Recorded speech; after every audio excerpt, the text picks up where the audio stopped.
भारतीय संस्कृति की निरंतरता। हमें आरंभ में ही एक ऐसी सभ्यता और संस्कृति की शुरुआत दिखाई पड़ती है जो तमाम परिवर्तनों के बावजूद आज भी बनी हुई है। इसी समय मूल आदर्श आकार ग्रहण करने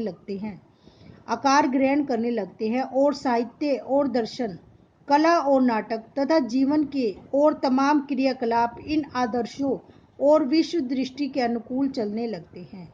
इसी समय उस विशिष्टावाद और छुआछूत की प्रवृत्ति का आरंभ दिखाई पड़ता है जो बाद में बढ़ते बढ़ते असह्य हो जाती है। यही प्रवृत्ति आधुनिक युग की जाति व्यवस्था है।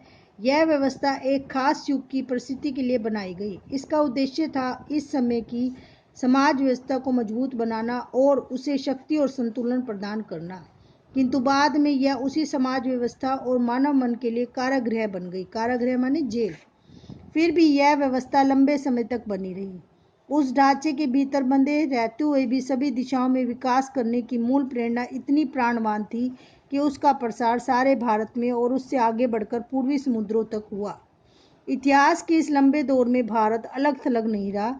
ईरानियों और यूनानियों से, चीनी और मध्य एशियाई तथा अन्य लोगों से उसका संपर्क बराबर बना रहा। 3-4 हजार वर्षों का यह सांस्कृतिक विकास और उसका अटूट सिलसिला अद्भुत है।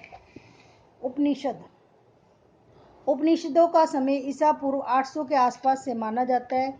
वे हमें भारतीय आर्यों के चिंतन में एक कदम और आगे ले जाते हैं और यह एक लंबा कदम है। उपनिषदों में जांच पड़ताल की चेतना और चीजों के बारे में सत्य की खोज का उत्साह दिखाई पड़ता है।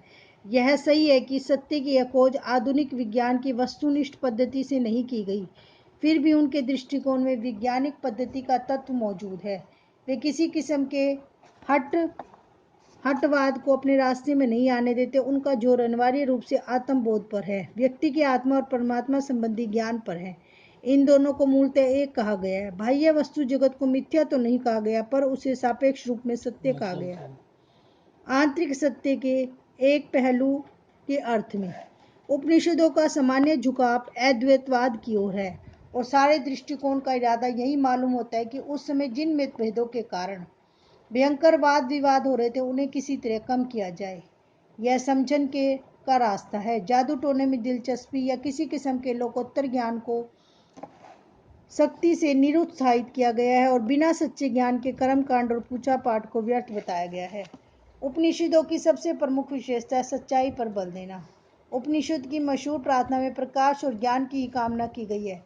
असत्य मुझे सत्य की ओर ले चल, अर्थात मुझे असत्य से सत्य की ओर ले चल, अंधकार से मुझे प्रकाश की ओर ले चल, मृत्यु से मुझे अमरत्व की ओर ले चल। बार बार हमें एक बेचैन मन झांकता दिखाई पड़ता है जो निरंतर किसी खोज में, किसी प्रश्न का उत्तर पाने में लगा हुआ है।